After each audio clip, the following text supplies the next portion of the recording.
On s'était vu il y a 2 ans, à l'occasion de peu après le 60e anniversaire de l'indépendance du Congo, avec ce même roi Philippe qui avait exprimé ses plus profonds regrets au nom de la Belgique pour, je cite, les blessures de la colonisation.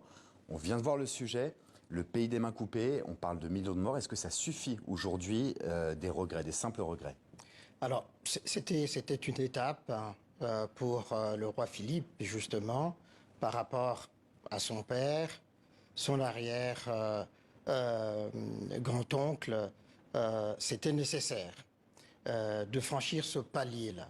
Aujourd'hui, il y a un autre pas qui est attendu et on espère effectivement qu'avec cette visite, ça sera... C'est la visite des excuses. La visite des excuses, effectivement. Est-ce que c'est important déjà symboliquement et au-delà du symbolique, je sais que certains se demandent si ça peut avoir des conséquences pratiques. Alors, à la limite, oui, on se contente de ce symbole. Maintenant, la question suivante, qu'est-ce qu'on fait de ces excuses? Qu'est-ce qu'on fait justement de ces mains coupées, etc., de cet héritage qui est un héritage commun, hein, belgo-congolais, congolo-belge. Eh bien, je pense que à la suite de cette lettre du roi, en 2020, il était question effectivement de mettre en place une commission parlementaire belge. Et aujourd'hui, cette commission parlementaire est en train de faire un travail de revue de tout ce qui peut être fait en termes de réparation de ces violences, de ce mal et puis de ces mains coupées. En même temps, c'est un débat qui n'est pas nouveau. Ça fait longtemps qu'on sait ce genre de choses. On a entendu par exemple les mots très forts de Patrice Lumumba au moment de l'indépendance. Pourquoi est-ce que c'est si difficile pour la Belgique, et la question peut être posée pour d'autres pays, de regarder le passé en face?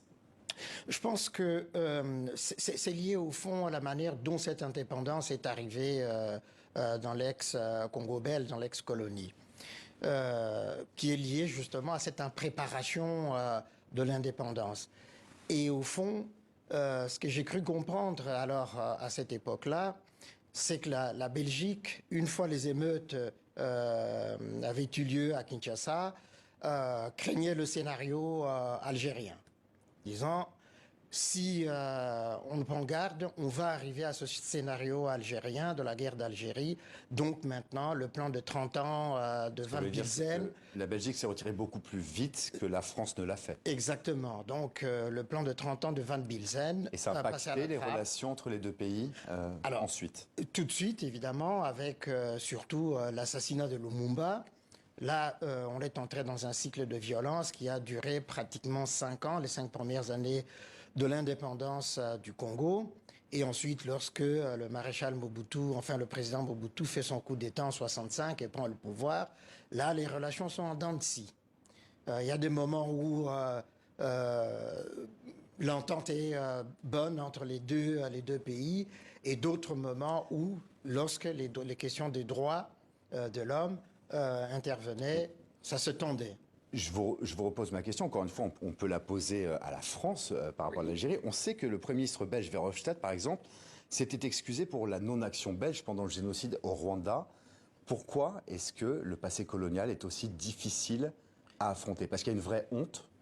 Alors, il y a sans aucun doute ce sentiment de honte et même parfois ce sentiment de culpabilité. Et puis d'un autre côté, il y a une partie évidemment de l'opinion belge qui n'est pas sur cette lancée-là, qui croit que la Belgique a fait ce qu'elle devait faire, le roi Léopold II avait fait ce qu'il avait à faire et que donc c'était une page qui était tournée. De toute façon, le Congo était devenu indépendant.